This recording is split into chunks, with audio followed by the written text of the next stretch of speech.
Previously on episodes 1 and 2.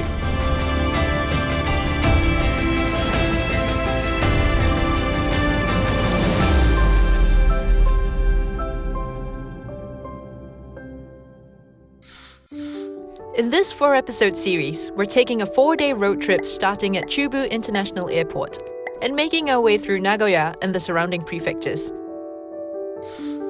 So join me, Raina Ong, as we continue on day 3 of our road trip from the coast to the peaks of central Japan. Sit back, relax, and enjoy the ride. Day 3.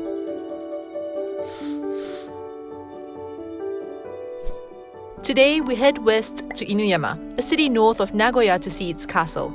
Then to Mino to learn more about Japanese washi paper. Before heading further north to Okuhida in the Japanese Alps, where we'll spend the night in a rustic Japanese inn.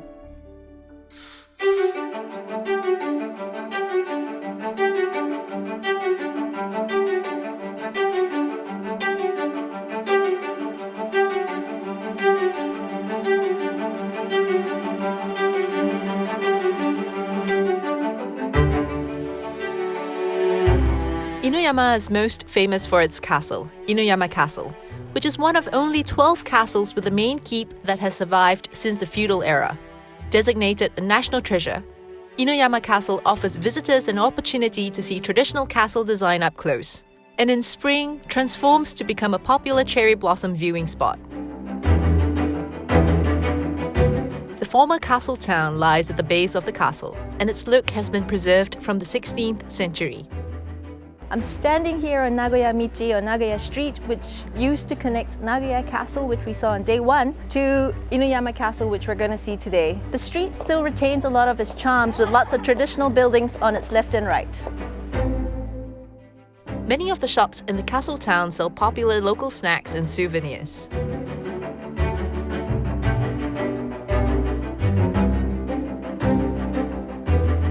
While Inuyama Castle looks small and compact from the outside, there are actually 6 floors inside. Behind me is Inuyama Castle, Japan's oldest castle. And here the view from the top is pretty nice, so let's go inside and take a look.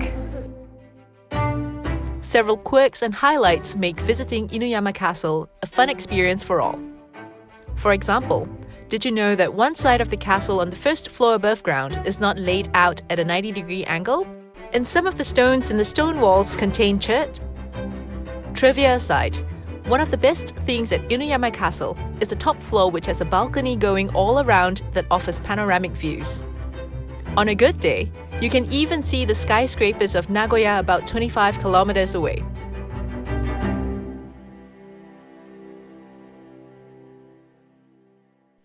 From here, I get back in my car and drive to Mino in Gifu Prefecture. The city is known for producing Japanese washi paper, which is a traditional craft. And Mino washi has been highly regarded for centuries. I'm here at the Mino Washi Museum, and I'm super excited to be making my own Japanese washi paper. So stay tuned! At its peak, there are about 5,000 washi companies, but only about 30 remain today.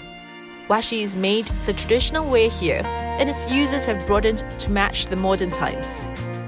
Here at the Mino Washi Museum, we get to learn about the history of Mino Washi and how the local paper is made, as well as try making washi. There are several types of washi paper, and I pick one to make.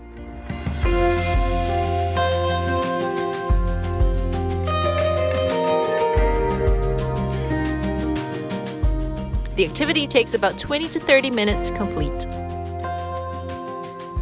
And after that, I could choose to further embellish my washi at home. Ta-da! My completed piece! After that visit to the Washi Museum, I get back on the road and make my way to the mountains. Okuhida is a remote and mountainous region located in the Japanese Alps, and the area is known for its hot springs, rustic atmosphere, and mountain scenery. One of the best ways to enjoy the area is to stay overnight at a ryokan, a traditional Japanese inn. After a nice hot spring bath, I'm ready for dinner. The ryokan I'm staying at serves a robatayaki dinner, which I'm looking forward to.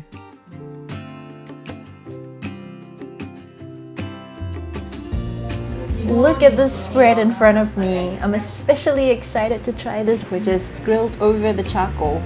Itadakimasu.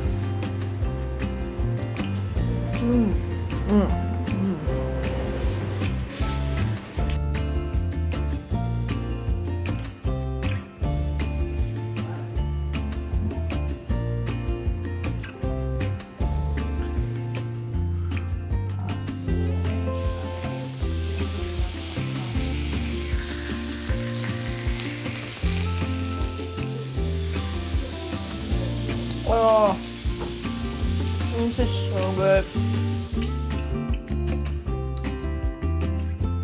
Yasumi!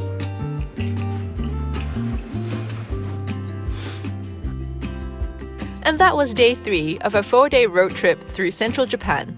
Be sure to join us on episode 4 as we continue on the last day of our trip, taking a ropeway to an elevation of about 2,000 meters, going on a beautiful driving road, and visiting a few sake breweries.